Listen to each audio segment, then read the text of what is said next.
Hello everyone, আমি রূপা। আমার নতুন একটি ব্লগে সবাইকে ওয়েলকাম। তো এখানে আমি নিয়েছি আজকে বোনলেস চিকেন। আজকে আমি বোনলেস চিকেনের চিকেন পকোড়া বানাবো। অনেক দিন থেকে আমরা কিন্তু শুধু কিমার পকোড়াই খেয়ে যাচ্ছি, সেই জন্য আজকে ভাবলাম একটু বোনলেস চিকেনের পকোড়া বানাই। আর সাথে কিন্তু বোনওয়ালা চিকেনও আছে, সেটা চিকেন পকোড়া বানানোর পরে এটা আবার কষানো হবে আলাদা করে। তো চলো এখন চিকেন পকোড়া বানানোর জন্য যেটা প্রসেস সেটা এখন রেডি করে নিই। তো চিকেন পকোড়া বানানোর জন্য সেই বোনলেস চিকেনগুলোকে ভালো করে ধুয়ে পরিষ্কার করে নিয়েছি। তার মধ্যে দিয়ে দিলাম সয়া সস, দিয়ে দিলাম টমেটো সস, আর একটু চাট মশলাও দিয়ে দিলাম। এবার আমি দিয়ে দিচ্ছি ওই 3 চামচ মতো কর্নফ্লাওয়ার। এবার আমি দিয়ে দেবো এখানে আদা, জিরে, রসুন, কাঁচা লঙ্কা বাটা।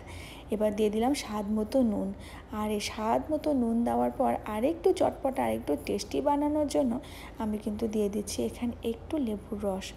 এই লেবুর রস দেওয়ার পরে আমি কিন্তু এটাকে ভালো করে মেখে নেব।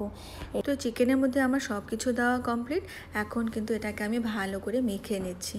তো এটাকে মাখতেও একটু টাইম লাগে, তো এটাকে ভালোভাবে যাতে সব চিকেনের সাথে মশলাগুলো লেগে যায় এইভাবেই আমি ভালো করে মেখে ওই প্রায় 10 থেকে 15 মিনিট আমি কিন্তু আলাদা করে ম্যারিনেট করে রেখে দিয়েছিলাম।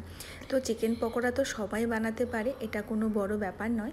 আমি কিভাবে বানিয়েছি আমি সেটাই তোমাদের সঙ্গে শেয়ার করি। তো 15 মিনিট পর ফ্রিজ থেকে আমি সেই চিকেনটাকে বের করে নিয়ে আর একটু ভালোভাবে মেখে নিয়ে ব্রেড ক্রাম্সগুলো আগে থেকে রেডি করে নিয়ে রেখেছিলাম। এখন সেই ব্রেড ক্রাম্সের উপরে চিকেনগুলোকে দিয়ে দেবো। প্রথমে আমি এক এক করে দিয়ে দেব, তারপরে এগুলোকে ভালোভাবে লাগিয়ে নেব।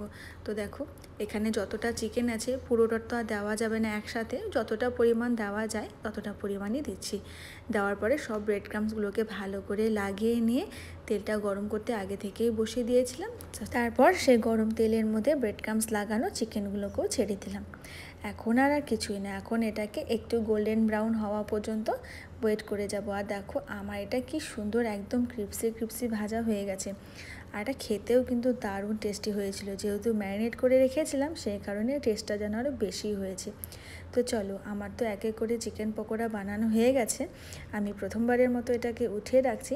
তো আমার তো অনেকটা পরিমাণ চিকেন পকোড়া হবে, তো আমি সেকেন্ডবারের মতো আবার দেখো কড়াইতে বসিয়েও দিয়েছি।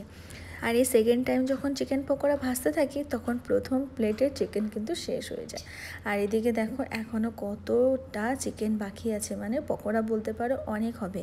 আর এই পকোড়া খেয়ে আমাদের পেটও ভরে যায়, রাতের জন্য ডিনারও আমরা আর করতেও পারি না কেউ। চলো তাহলে আমার ভিডিওটি কেমন লাগলো না লাগলো তোমরা কিন্তু অবশ্যই জানাবে। তোমাদের সঙ্গে দেখা হবে পরে নতুন আরেকটি ভিডিওতে। ততক্ষণে তোমরা সবাই খুব খুব ভালো থেকো। Thank you.